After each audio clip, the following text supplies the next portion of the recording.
Wis awakmu lanjut di pondok ben dadi keamanan. Tilbunan wong tuamu. Yes, akhirnya saya cuma modal nggih. RU2 itu menemukan anak Anur 2 itu ada 5 anak. Ada menemukan anak 5 anak. Nah itu langsung diantarkan ke sini. Nah, posisi kami keamanan masih dilantik di sini. Ya Pak ya. Masih ada pelantikan. Assalamualaikum warahmatullahi wabarakatuh. Waalaikumsalam warahmatullahi wabarakatuh. Halo teman-teman, kembali lagi di podcast kesayangan kita, yakni di podcast Jagong Santri.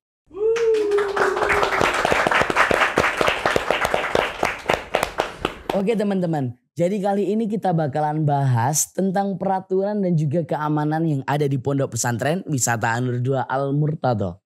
Yang pertama nih, yakni tentang peraturan. Peraturan di Pondok Pesantren Wisata Anur 2 Al-Murtadho itu juga ada. Yang pastinya entah sama ataupun tidaknya dengan pondok pesantren lainnya, tapi tujuannya sama, yakni untuk dipatuhi. Oleh karena itu, kali ini kita sudah kedatangan bintang tamu yang sangat menarik, yakni keamanan Pondok Pesantren Wisata Anur 2 Al-Murtadho. Langsung saja kita sambut Ustadz Iqbal dan juga Ustadz Sultan.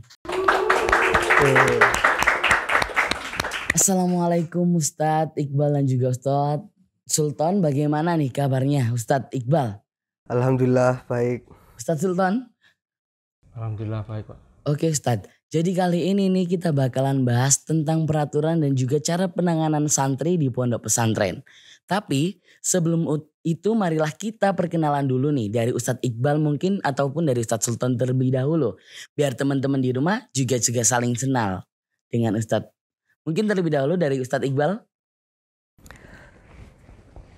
Untuk nama saya Muhammad Iqbalul Khair Aziz, alamat dari Pandaan, Pasuruan.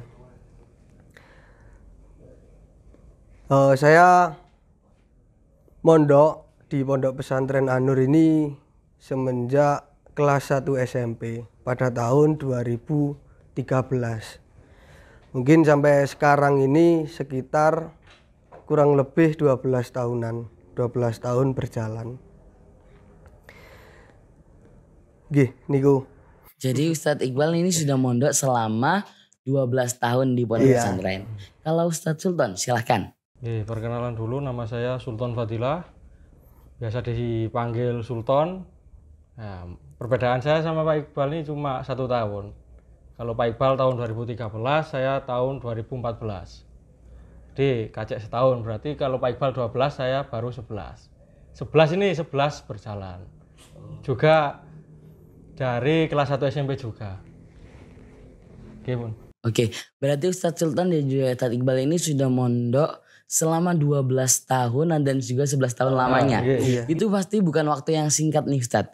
Hingga akhirnya saat ini Ustadz Iqbal dan juga Ustadz Sultan menjadi menyandang jabatan sebagai keamanan pondok pesantren. Kalau boleh tahu nih Ustadz, mungkin latar belakang atau gimana nih ceritanya sampai Ustadz Iqbal dan juga Ustadz Sultan bisa menjadi keamanan pondok pesantren. Mungkin bisa diceritakan dari Ustadz Iqbal terlebih dahulu. Untuk awal mula jadi pengurus itu saya dulu sudah pernah berkecimpung untuk membantu keamanan dalam urusan rambut. Insya Allah itu pada saat saya pertengahan kelas 1 SMA. Jadi pada tahun saya itu baru ada, pada saat saya kelas 1 SMA itu baru ada razia rambut yang diadakan oleh keamanan. Nah, jadi pada saat itu saya ya biasanya sudah nyukur ke nyukur teman-teman asrama sendiri ataupun teman-teman asrama yang lain. Jadi mulai saat itu saya ikut tiap razia itu merapikan rambut sampai pada saat saya Mahat Ali semester 4. Setelah Mahat Ali semester 4 itu saya pikir-pikir itu kayak belum dapat apa-apa. entah masalah urusan ngaji ataupun pendidikan. Jadi pada saat itu saya putuskan untuk break dulu dalam dalam membantu merapikan rambut. Jadi saya fokus untuk ngaji dulu di Mahat Ali. Saya break itu sekitar 1 tahunan, sekitar 1 tahun. Nah setelah itu pada saat saya semester 78 itu di Mahat Ali ada istilah pengabdian, yakni seperti KKN kalau di universitas luar. Nah pada saat saya pengabdian itu saya ditempatkan di keamanan bagian potong rambut. Jadi di situ beberapa tahun memang saya berkecimpung tentang masalah rambut. Nah pada saat saya lulus Mahat Ali menjelang wisuda, nah itu langsung ditembak oleh guru saya. Wis awakmu lanjut di pondok ben dadi keamanan, tilpunen wong tuamu. Yes, akhirnya saya cuma modal manut seperti itu. Dan alhamdulillah sampai sekarang masih ada di keamanan. Seperti itu. Berarti cerita Ustadz Iqbal ini dapat golden ticket untuk jadi jabatan sebagai keamanan pondok pesantren. Benar, persis seperti itu. Kalau ceritanya Ustadz Sultan ini gimana Ustadz? Oh, kalau saya gimana ya? Hampir sama Pak Iqbal. Nah dulu saya juga ke lapas Setik. Nah itu sering membantu keamanan. Dari Istiqdat sampai D1, D2 itu ya membantu merazia kamar, terus disuruh membantu jaga malam. Nah sering kayak gitu. Bahkan pas Istiqdat itu disuruh oleh keamanan untuk menjaga daerah Yakowi. Karena gerbang Yakowi itu belum jadi. Jadi harus dijaga setiap hari. 1 tahun Pak, jaga setiap malam. Jadi kalau Ustadz Sultan ini dulunya waktu masih belum menjalankan jabatan ini sudah menyandang kegiatannya ya. Jadi sudah menjalankan kegiatan dari keamanan. Kalau Ustadz Iqbal tadi merazia ya. Jadi sama-sama keduanya ini sudah menjadi keamanan sebelum menyandang jabatan keamanan pondok pesantren. Oke Ustadz. Ustadz ini kan berarti kan sudah lama nih dengan potensi ataupun pengalaman-pengalamannya dengan keamanan. Kalau boleh tahu nih Ustadz, apakah ketika santri tersebut melakukan pelanggaran dengan mungkin razia ataupun dia melanggar peraturan yang ada, apakah dia langsung ditindak tegas ataupun ada prosedur yang harus dilalui Ustadz? Mungkin dari Ustadz Sultan. Oh siap. Ya kalau dari penanganan santri sendiri itu mesti ada prosedurnya. Jadi yang pertama kita menemukan anak yang melanggar kan seperti itu. Menemukan anak yang melanggar masa langsung kita kasih hukuman kan enggak. Mesti kita tanyai dulu kronologinya gimana, ini sama siapa. Nah ini barang semisal rokok ya. Rokok ini dapat dari mana? Mesti kita interogasi dulu. Nah nanti dari interogasi tersebut kita mendapatkan titik terang. Nah, sedang mencari titik terang tersebut, kita mesti menemukan lah ibaratnya beberapa pelanggaran selain itu. Nah, mesti kalau seumpama anak ini melanggar rokok kayak gitu. Nah, ini rokok beli di mana? Nah, ini beli izin atau enggak? Lah kalau izin kok bisa sampai ke Pondok Ucul berarti. Nah mesti kayak gitu. Nah terus sudah menemukan pelanggarannya langsung kita beri motivasi. Kok ojo sampean koyo ngono ibaratnya. Dan kalau perlu kita datangkan orang tuanya. Kalau anak itu masih saja melakukan pelanggaran di pondok.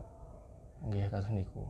Jadi santri tersebut ini sebelum dia ditindak hukum, dia bakalan ditanya-tanyai dulu tentang kronologinya. Karena mungkin dari satu pelanggaran yang bakal menarik pelanggaran yang lain nih Ustaz. Tapi setelah dia dihukum nih Ustaz, ada nggak controlling buat anaknya tadi? Mungkin beberapa hari setelahnya biar dia ini ada perubahan. Itu gimana Ustaz? Nah, dari pelanggaran tersebut mesti ada hukuman. Nah, ada hukuman, kita mesti beri hukuman tersebut semisal ya baca Yasin selama 41 hari atau baca kafi selama 3 bulan atau hataman. Lah, titik pengontrolan kita itu di situ. Jadi kontrolnya di situ. Kita tanyai, loh kemarin kok gak kesini? Kamu kemana? Atau dia sudah datang, kita tanyai juga. Gimana kegiatannya di pondok? Gimana kegiatan di kamar? Nah, seperti itu. Oh, berarti cara controlling untuk santri yang melanggar ini dengan cara membaca ataupun Controlling, ya, pendataan. Ya, pendataan dengan cara membaca surat-surat yang sudah ditentukan oleh pihak keamanan. Benar. Jadi sekaligus dia membaca juga menjernihkan pikiran mungkin biar nggak melanggar lagi nih Ustaz. Oke, selanjutnya nih Ustaz, mungkin ada nggak contoh buat teman-teman di rumah tentang santri yang pernah melanggar dan dia bisa berubah menjadi lebih baik? Mungkin bisa dijelaskan dari Ustadz Iqbal nih. Oke. Ada beberapa contoh, salah satunya yaitu santri yang sering ucul. Santri yang sering ucul.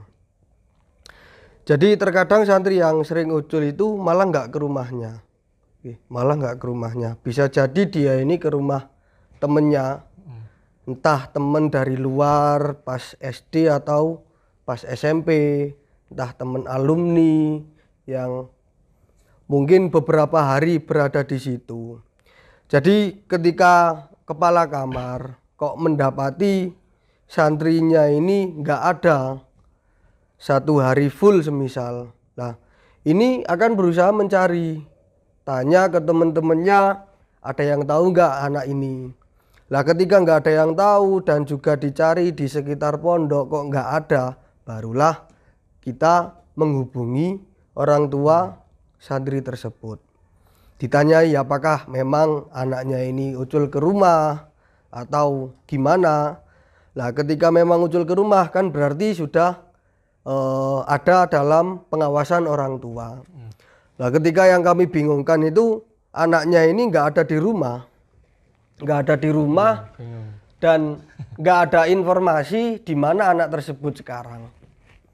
Itu yang menjadi kebingungan kami. Jadi ya langsung tanya ke teman-temannya yang lain. Ketika memang ada salah satu yang tahu.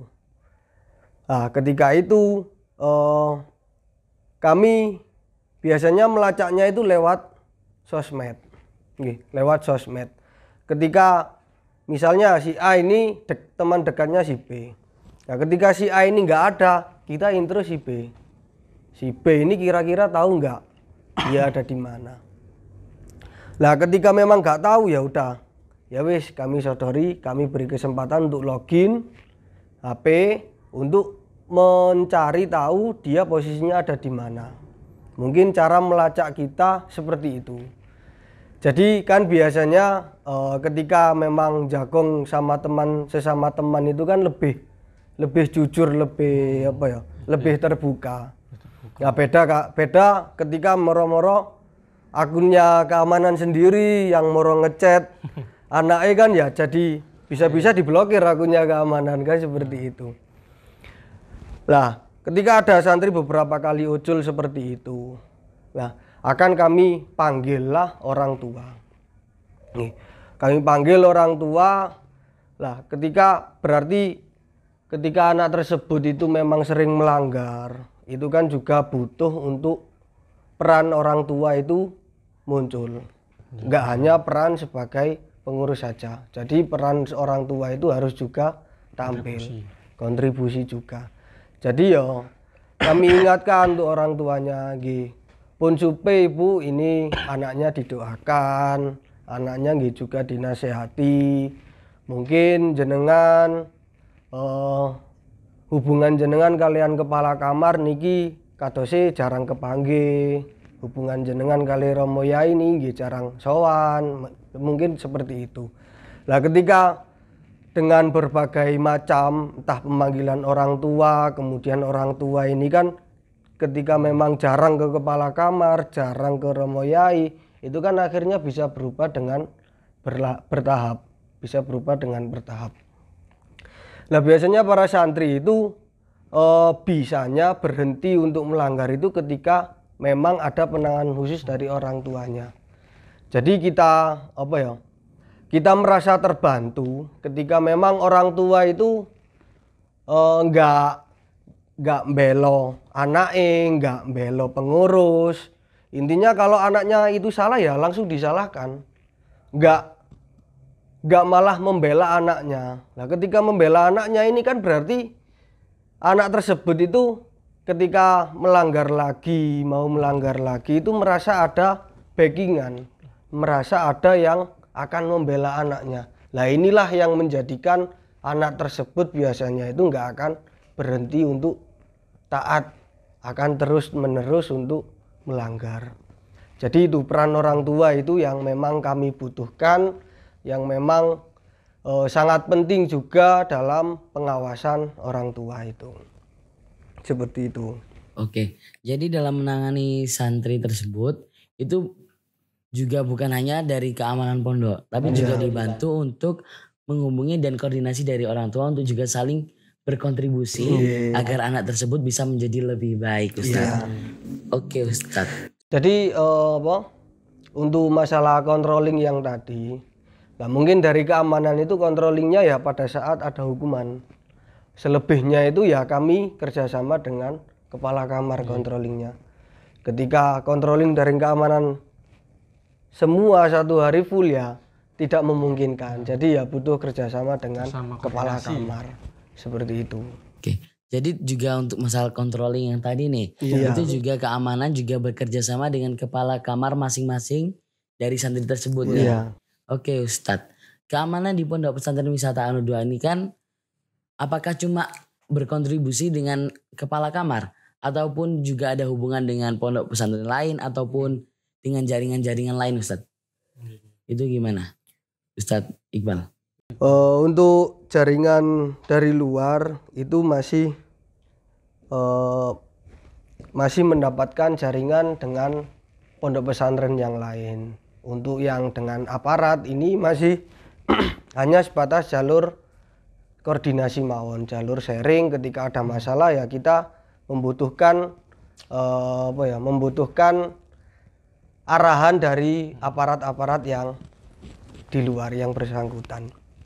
Jadi untuk jaringan yang memang sangat kami yang sangat kami andalkan, yang sangat kami genjar-genjarkan itu ya sesama keamanan pondok pesantren yang lain.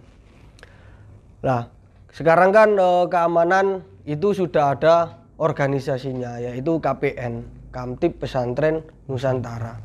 Jadi nggak hanya keamanan itu nggak hanya ada di lingkup pesantrennya sendiri, tapi juga meluas ke pesantren-pesantren yang lain, terutama pada masalah santri yang kabur.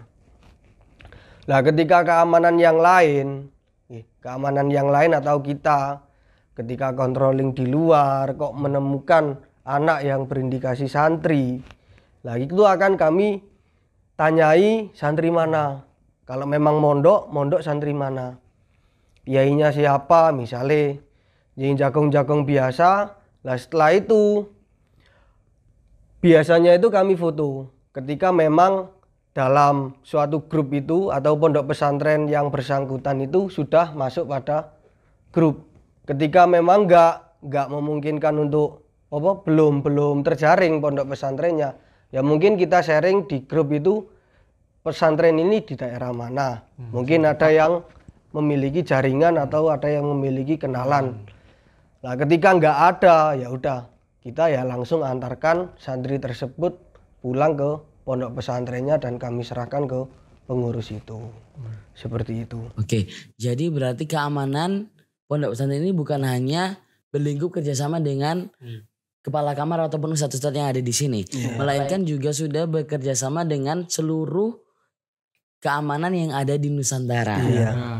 Selain itu juga sudah mulai berkoordinasi dengan para aparat yang ada di luar sana. Oke Ustadz. Dengan cara seperti itu nih Ustadz, apa yang membedakan keamanan pondok pesantren dan juga keamanan sekolah luar? Semisal SMA ataupun universitas nih Ustadz. Itu apa yang membedakan? Mungkin bisa dijawab dari Ustadz Iqbal maupun Ustadz Sultan nih. Mungkin silahkan. Kalau perbedaan yang signifikan ini masih belum kami temui. Tapi yang otomatis pastinya tujuan keamanan entah lembaga pondok pesantren, entah lembaga sekolahan-sekolahan atau lembaga pendidikan yang lain itu pasti tujuannya itu sama, yaitu mengusahakan teman-teman santri atau teman-teman siswa ini merasa aman dan nyaman. Jadi tugas yang memang terpenting, tugas utama dari keamanan ataupun ya pendidik gitu, yaitu tugas utamanya ya supaya anak-anak ini mendapatkan rasa aman dan nyaman, seperti itu. Kalau mungkin membahas perbedaan ya, kalau keamanan di pondok pesantren dan keamanan di sekolah luar mungkin pantauannya yang beda. Ketika keamanan yang ada di sekolah mungkin ya mantaunya pada saat jam sekolah saja. Untuk di luar jam sekolah ya udah lepas, mungkin seperti itu. Tapi ketika di pondok pesantren ya setiap hari itu akan ada controlling terus, entah dari keamanan ataupun pengurus-pengurus yang lain, seperti itu. Oke, jadi mungkin yang perbedaan signifikannya ini dari jam controllingnya nih. Kalau di pondok pesantren mungkin full 24 jam keamanan ini ngontrol. Full day. Ya. Kalau mungkin kalau di malam hari, siang hari, pagi hari. Siap jemput jam 2 pagi. Tapi kalau di sekolah luar mungkin keamanan cuma waktu mengontrol waktu jam sekolah. Oke Ustadz. Sebelum itu Ustadz mungkin dari Ustadz Iqbal dan Ustadz Sultan ada yang mau ditambahi dari keterangan yang tadi mungkin Ustadz? Ya mungkin yang jaringan-jaringan yang ikut ke grup itu loh. Nah itu mungkin yang dari Anur sendiri ini punya grup sendiri. Jadi Anur kan ada yang di lingkup Bulawang. Ini ada Anur 1, Anur 2, Anur 3. Nah ini sudah gabung semua keamanannya. Jadi semisal ada anak Anur 2 Ucul ketemon kali sama pengurus Anur 3 semua kayak gitu. Nah itu Anur 3 ya berhak untuk ngambil dan menyerahkan ke keamanan. Nah sama timbal balik kayak gitu. Ketika kami menemukan anak Anur 1, Anur 3 ya saya berhak untuk mengembalikan ke pengurus. Tetapi bedanya yang menindak. Kalau ini santri Anur 2 ya yang menindak keamanan Anur 2. Kalau ini santri Anur 3 yang menindak ya pengurus Anur 3 seperti itu. Jadi ketika ada pondok pesantren yang lain menemukan misalnya santri kita Anur 2 seperti itu dirasa seperti kayak memiliki tanggungan. Artinya kayak memiliki utang. Duh yopo-yopo awake iki dibantu ambek pondok iku. Yopo carane awake iki kudu bantu pisan. Kudu nyaur lah, ngekekno arek pesing ucul ngono. Seperti itu. Ya ibaratnya kayak kayak tanggungan gitu. Balas budi seperti itu. Contoh seperti dulu itu anak RU2. RU2 itu menemukan anak Anur 2 itu ada 5 anak. Ada menemukan anak 5 anak. Nah itu langsung diantarkan ke sini. Nah posisi kami keamanan masih dilantik di sini. Ya Pak ya. Masih ada pelantikan. Nah itu kan repot Pak. Akhirnya kasih do pelantikan akhirnya langsung ngambil anak itu. Ada tugas langsung kan. Akhirnya ngambil, diinterogasi. Ya itu langsung kita punya tanggungan. Ya akhirnya kita kalau ke arah Gondang Legi, arah ke selatan itu mesti toleh kanan kiri. Kayak ono santri gitu. Kita serahkan ke anak Anur RU loro ngono Pak. Jadi saling bekerja sama nih Ustaz. saling bekerja sama. Jadi antara pondok satu dan pondok lain juga saling bekerja sama agar santri tersebut biar nggak sampai keluyuran di jalan. Oke, jadi buat teman-teman nih jangan takut nih buat mondok karena kalau kalian taat dengan peraturan pondok, kalian nggak akan dihukum. Dan juga kalaupun kalian menghukum, kalau kalian melanggar, kalian juga bakalan melalui prosedur-prosedur yang sudah dilakukan ataupun ditetapkan di pondok pesantren tersebut. Oke, mungkin sampai di sini dulu nih guys podcast kita kali ini. Namun sebelum itu mungkin ada pesan nggak dari Ustadz Sultan dan juga Ustadz Iqbal buat teman-teman santri ataupun teman-teman yang mau mondok nih. Mungkin dari Ustadz Iqbal terlebih dahulu. Aman sih Pak.